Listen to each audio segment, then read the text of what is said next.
What's up, everybody, and welcome back to my channel. My name is Trey, and in this video I am going to be exploring just some thoughts I have around Beyonce, her upcoming 7-studio album, Renaissance,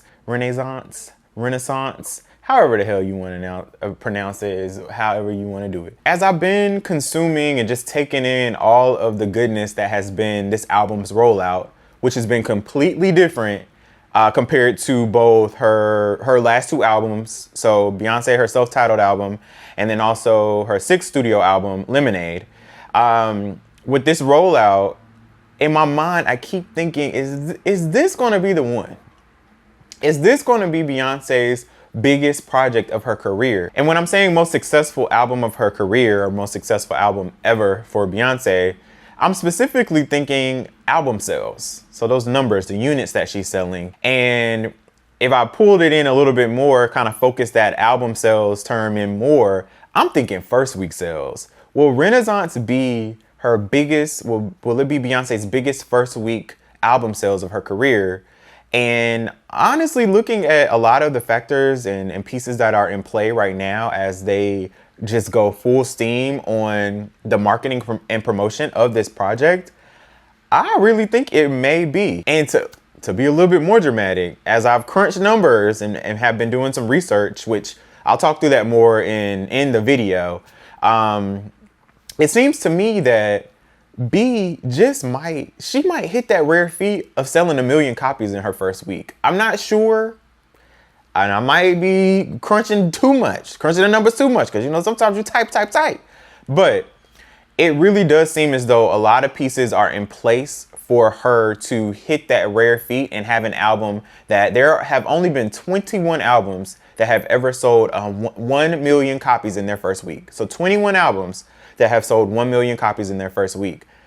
The way things are looking, and I'm just saying, I'm just looking how they're looking, I feel as though B may be able to pull that off and be that 22nd album that sells 1 million copies in its first week. Now, you may be asking me, why, Trey? Why do you care about her first week album sales? And I'm gonna tell you why. Now, as a child, I'm a kid of the 90s, the 2000s, a time when, as a music consumer, we were seeing these massive first week sales for a lot of artists. And it could have been either, you know, a debut artist, also the more established artists that had been around for decades up until that point.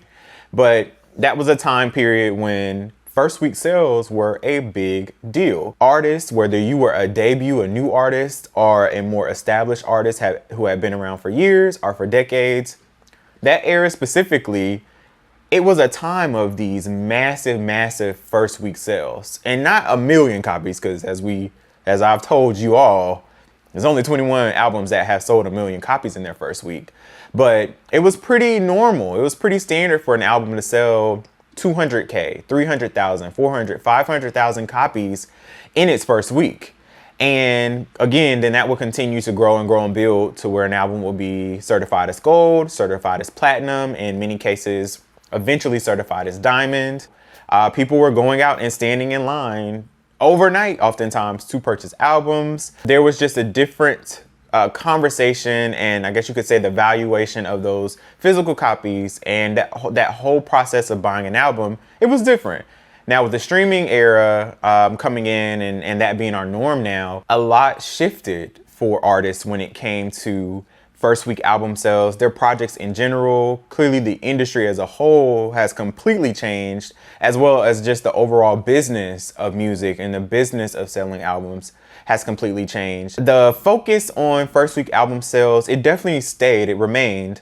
However, the equation and I guess you could say the numbers, they shifted, they changed a bit, especially over the last 2 decades. First week sales have definitely decreased for a lot of artists. People just aren't going out. People aren't standing in line waiting to necessarily purchase an album.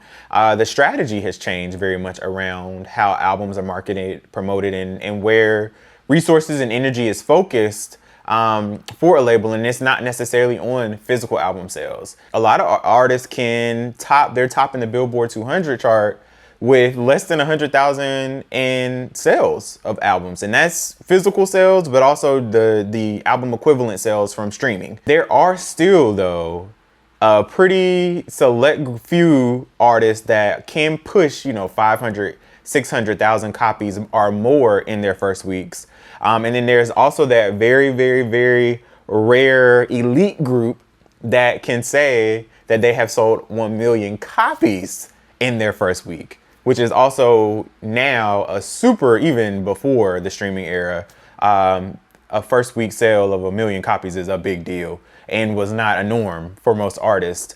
But even now, with throwing streaming into the game, that's definitely more of a even more rare feat that only a few artists can say that they have done, especially the more artists that have maybe come out in like the last decade or so. It's been so interesting to watch that change and that shift, but also seeing the artists that have been able to build, and it speaks to, you have a large fan base, a fan base that is wide and large enough to where you can still drive these more traditional, what I would call traditional, based on my kind of formative music listener years, and what became the norm for me for a first week sale. A lot of artists have still been able to maintain those large numbers of first week album sales, despite the shift in the industry. Beyonce, for instance, is one of those artists that does continually drive from project to project. Through her 6 albums, she has driven a good amount, and not just a good amount, especially her last 2 albums, a great amount of first week sales. Beyonce is also a very specific case in that instead of her first week sales being rooted or being dependent on because there's an equation specifically for streams. So a certain number of streams will equal, they call it an album equivalent unit. So a certain number of streams will equal 1 album. And that 1 album then will count toward your first week sales and then a continued tally of sales for your project. Beyonce is someone who, she still drives a high number of pure album sales. And pure album sales are either when you go and buy a physical copy of an album, or you're buying the full album from a digital streamer. So instead of being dependent on that equation that tallies a certain number of streams to equal 1 album, people are still going out and buying, literally buying, and going to whatever, Best Buy, Target, FYE, all the memories that are coming in. I don't even know if they're still around anymore. Whatever physical store they're going to buy the album, they're buying it from an artist's website, or you might go and just get it from a streamer, but you're paying that $12.99, that $9.99, $10.99, how much ever the album is, you're paying that for a physical full copy of it. And a lot of artists that either first debuted in the 90s and the 2000s, or had already been established and were just continuing to make their way and grow their artistry, grow their fan base, and just, journeying through their careers. A lot of those artists still drive a higher number of pure album sales than more newer artists do now, which has always just been so interesting to me, just to see the pure album sale numbers for some of the more, what I would say, like iconic, these established, these legacy acts. People are still going out and wanting to either physically purchase an album, or people are going out and, being willing to spend their money to buy the album the full album on a streaming outlet. And I will add that oftentimes that's intentional too. I know even for me and for a lot of music listeners, especially those of us that grew up at a time where physical albums were a big deal, whether it was CDs or, you were wanting to buy vinyls. And, even if we step back and think of the 8-tracks and the tapes, cassette tapes, all of these things, for a lot of folks, I oftentimes still intentionally will go and buy a physical copy. One, knowing that I'm hoping it'll drive that pure sales number up, just to make a point to show folks that we're still out here buying full albums for these acts that have shown themselves and that we've grown with, and that we just love their artistry. And to me, it's a bit of a statement to say, they still got it. Like, don't ever question, or these pure album sales are still important to us, even though we still stream the album too. But oftentimes I intentionally, and I know a lot of other music listeners who will intentionally go out and buy a vinyl, buy a CD, especially for that first week, just to hopefully make that point. But then also naturally to hopefully drive the album sales up, so the artist can have a good and a strong debut week. Beyonce still drives a very high number of pure album sales. And like I said, I'm gonna get into all this in the video, but there are factors like that that make me think that this may be her biggest first week sales of her entire career, if I'm doing the math right. And with all of the excitement and the energy around Beyonce's Renaissance release, I really just thought it would be fun to look into this theory I have, and also kind of back it up and explain how I got to the conclusion I did, and maybe what we can expect as we're looking at those first week sales that are rolling in from the project. So to kick this off, I'm going to jump into the numbers of some of Beyonce's previous albums and just how that data, those numbers inform my thoughts around how her coming project, her Renaissance project, may perform on the charts. Beyonce's sixth studio album, Lemonade, sold 653,000 album equivalent units in its first week and debuted at #1 on the Billboard 200 after its surprise release on April 23rd, 2016. It's important to note that 485,000 of these first week sales were pure album sales. And as I mentioned a little earlier in this video, pure album sales consist of when someone purchases either the physical or digital version of a full album. So you make a physical or digital purchase of a full album. That is pure album sales. Now, the pure album sales alone speaks volumes to me, and also kind of gives me a hint of what may be coming with Renaissance, seeing that shows 485,000 pure album sales. You have a fan base, you have listeners that are so eager, that enjoy your music so much, that are so just highly anticipating a project that they're willing to put down their money, like $12.99, $10.99, how much ever the album cost.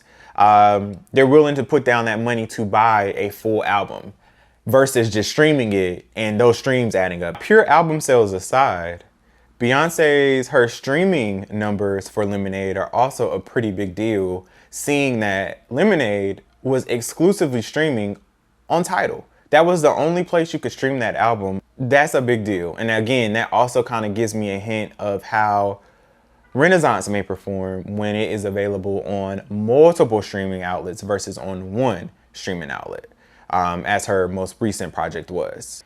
And here's another fun fact just to throw in. Lemonade, as many of you may know, it did not go up on another streaming outlet outside of Tidal until the 3-year anniversary of the project on April 23rd, 2019.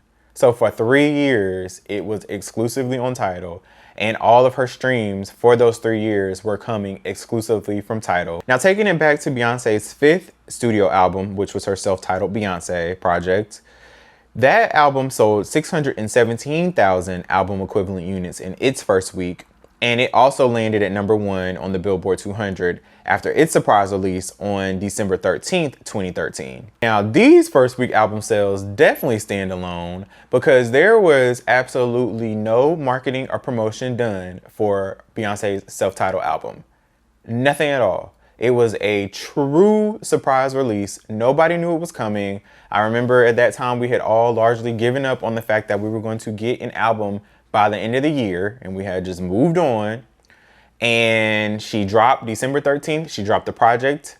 She ended up completely changing the last leg or the last couple of shows of her Miss Carter World Show tour.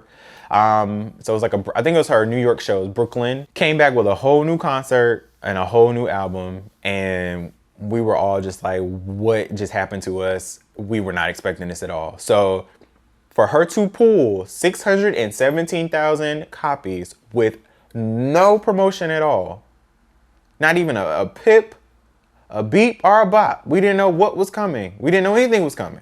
It was just a regular night on December the 13th for her follow-up project, Lemonade, to sell 653,000 copies with, again, pretty minimal promotion and marketing. We knew something was coming with the HBO special and all of that, but we didn't know specifically what it was. We did not know we were going to get an album even after we watched the special, until everybody was like, wait, y'all, the album is up.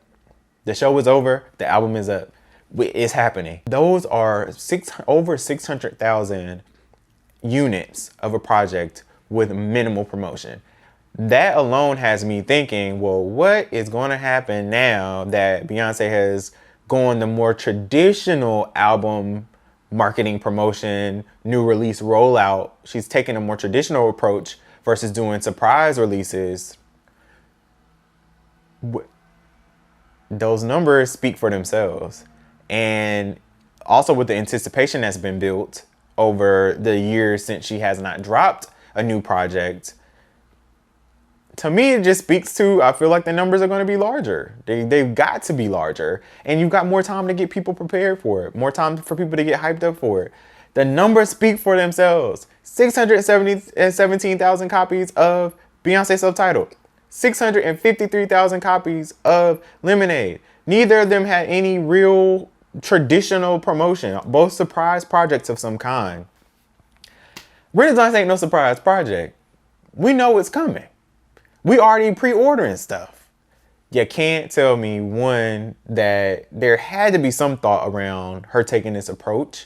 Again, all I can do is kind of speculate and think through and make my own educated guesses on why or what. But for this to be her 7th album, it seems pretty intentional for her to take this approach. And I'm thinking, I can't help but shake the idea or the feeling that part of that might have to do with her wanting to sell or possibly sell 1 million copies in the first week. And again, everything is in place right now for that to possibly happen. The Renaissance release is completely different than what we've come to know Beyonce to do, and honestly what we've expected her to do since the last 2 albums. And the fact that they were such game industry shifting. Those albums shifted the industry because after Beyonce did these surprise releases, everybody started doing surprise releases. Everyone started doing more like the visual driven, these visual album elements of their projects. There was a lot of impact, true impact, that came from what Beyonce has done with her last 2 projects. Now with Renaissance, I'm pretty much foresee this probably happening again. There's going to be another shift in some way reflective of her strategy that she laid out for this project, seeing that she is truly a trendsetter when it comes to the business of music. On the business front with Renaissance, this has been fun. It has been such a fun process. Again, I think that was by design. She's pulling us. We're always seemingly in some way a part of her creative, but this takes us back. This takes me back to like B-Day, all those Beyonce eras that I just enjoyed being a part of, and very much seeing the piecing together of a release strategy and just almost walking along, heading into the release date of an album. So you have your live performances and you have your morning TV, you have these interviews, you have magazine covers, you have all of these pieces that go into preparing your listeners and your fans for your latest piece of work.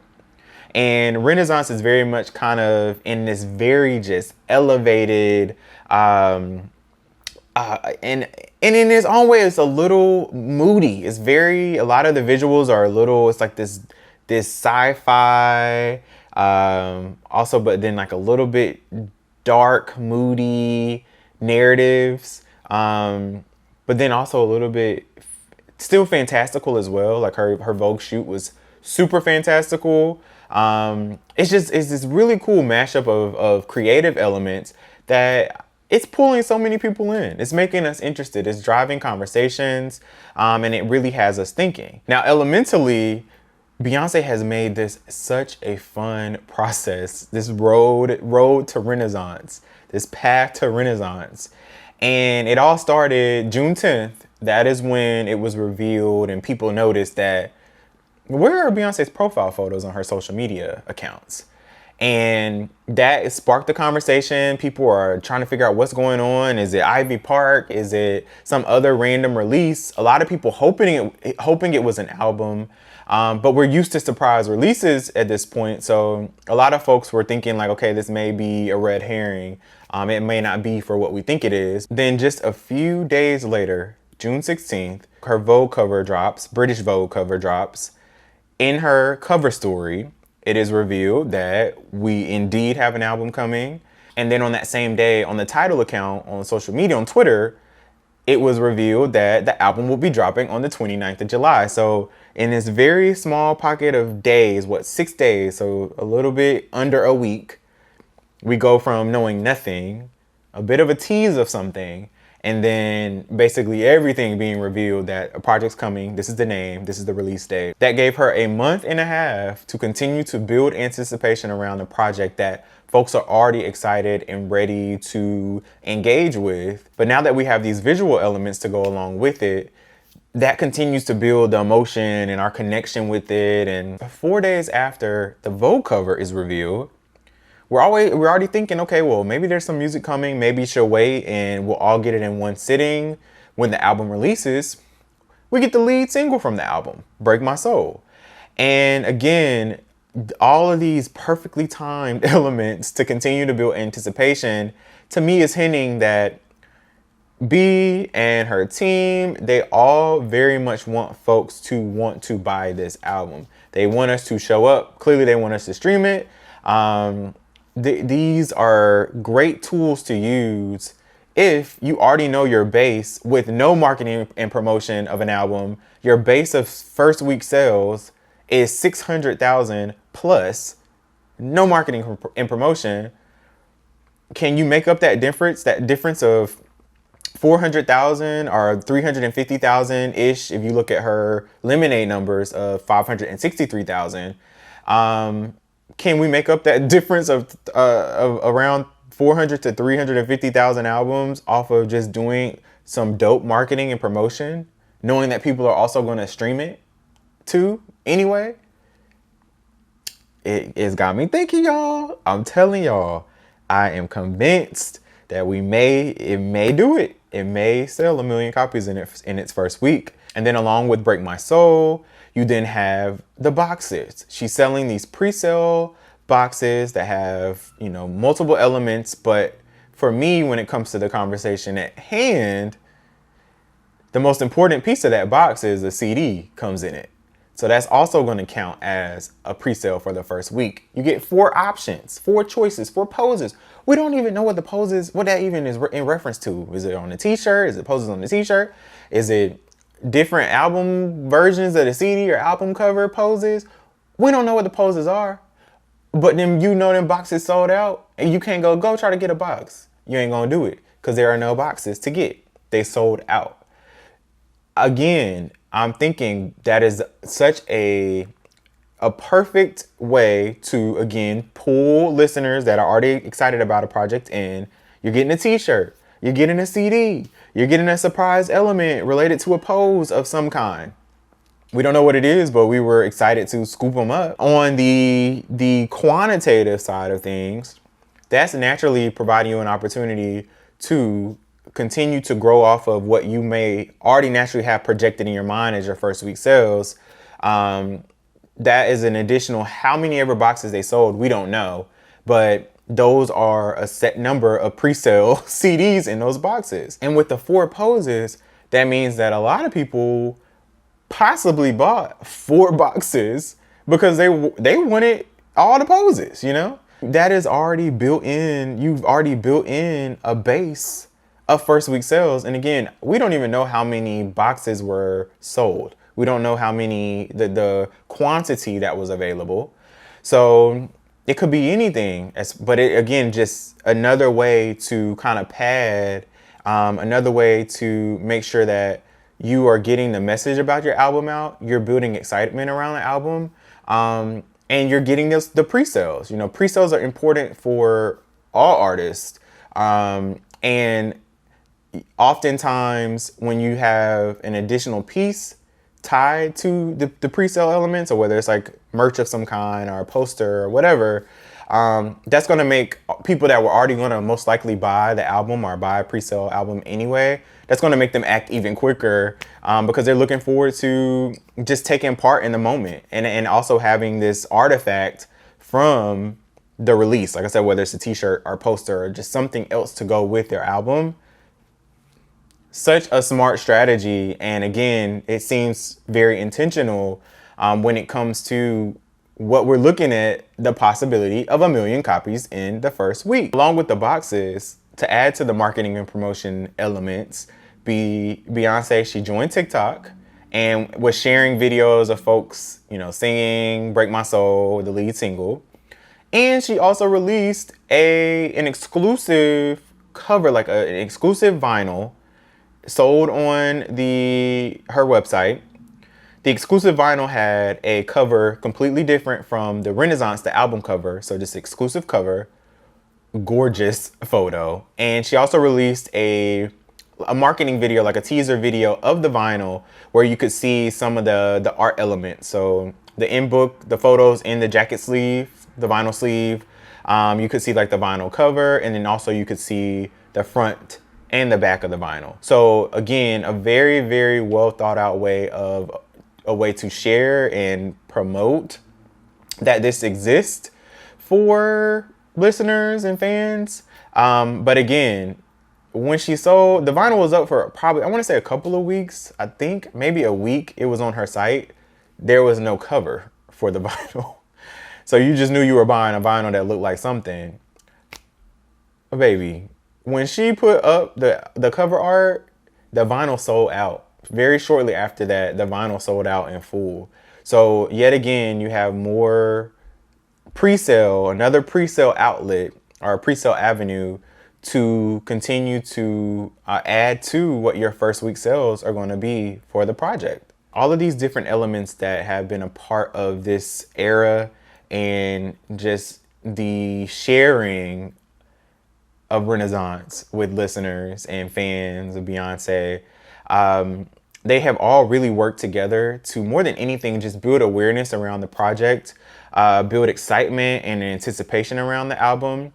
And that in turn is going to make sure, and it ensures that listeners, they're going to want to buy it. They're going to want to hear it. They're going to want to have a piece reflective of this. It's a big deal. This is a major moment for Beyonce. And I think that it has just been very, very both intriguing and very exciting to witness how Beyonce and her team have navigated this moment in her career. And again, how different it is from what we had become to expect or what we were anticipating when her 7th studio album came out, that it might be a surprise release.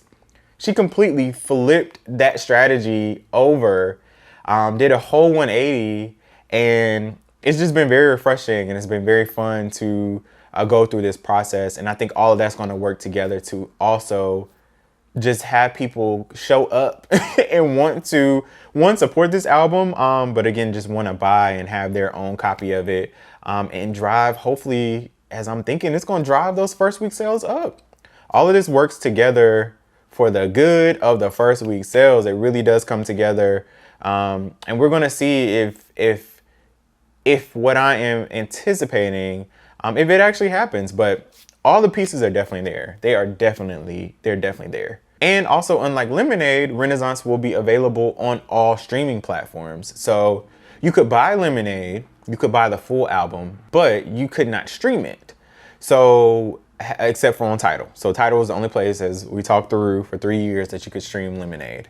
With Renaissance being available on all platforms, then that also provides an additional outlet, a streaming outlet, and an additional means from which the album will be able to continue to increase its reach, and increase those equivalent album sale units for the first week. Then when you add in the additional first week sales boost from the pre-sales of the 4 different Renaissance boxes that already come with the CD, so that's a pre-sale, and the vinyl that also sold out, then you can also buy the CD just in your Urban or Target, just wherever you purchase your physical copies of music, then you also have those outlets to pre-order or place pre-orders of the album, or go the day of its release and pick the project up.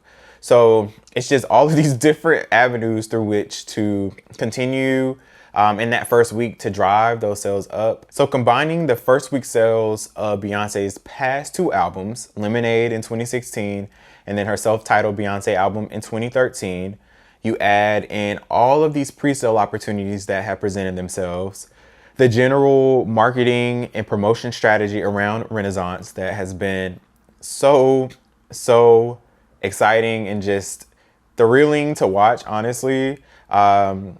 You look at the release of Break My Soul. So we have a lead single that's already been put out. All of the conversations that were sparked around Renaissance, her taking the dance route sonically. You look at the conversations that are still being driven around Renaissance, whether it is the features on the album, who she's sampling, who we're anticipating or thinking she's going to sample on the album, the composer list being dropped, the track list being revealed, all of these elements that we are just having to piece together and trying to piece together what we know, what we're expecting, what we're hoping to get and hear from the project. And then going off of what she said about the album in her Vogue interview, it is very much just a mashup of just marketing goodness. A lot being driven by the artist herself, a lot being driven by Beyonce and her team, a lot being driven by just interest. People just being excited to have a Beyonce project to talk about and to talk through. All of those things work together to create a space where a project can continue to expand. Clearly people can expose people that may not know anything about Beyonce, or may not even know they may know who she is, but don't know she has a new project coming out. These conversation drivers, conversation starters that are rooted at the end of the day in Renaissance, they all work to continue to build interest.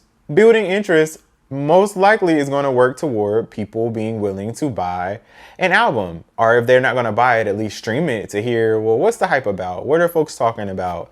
All of those things in this timing, and based off of the numbers, first week sale numbers of her past two albums, that all to me is a good sign that, okay, that just only offers more to build off of, more sales to possibly go toward those first week numbers. And at the end of the day, with all of the factors in place, I continue to be convinced that 1 million copies in the first week of Renaissance's release is not impossible at all. 1 million copies in the first week of Renaissance's release seems very much like it may happen. And again, I realize that there are other factors that may be in play. You can project, but you cannot fully guarantee how folks will respond, or how people will react to a project, if they will actually go out and buy it. But yes, based off of previous notes and based off of just the previous performance of her other projects, Renaissance selling 1 million copies in its first week, it really seems very possible with all the factors that are in place around the project. So those are my thoughts on Renaissance, and it possibly, just some of my analysis on why it possibly may become the 22nd album to sell 1 million copies in its first week. Still, there's a lot to be seen. We're not sure yet, but there's a lot in place that could make that very much a reality when the album is released on July 29th. And also, I'm curious, I've shared my thoughts, we've talked through my analysis, but what are your thoughts? What do you think about Renaissance so far? What have you loved the most or enjoyed the most about the rollout up until the release? What are you looking forward to once the project drops? And, just what are your general thoughts on Renaissance and Beyonce's 7th studio album? This very much a big milestone moment for any artist to reach 7 albums. I'm curious, let me know in the comment section below. Also, if you enjoyed this video, please let me know. Be sure to subscribe if you enjoyed watching it as well.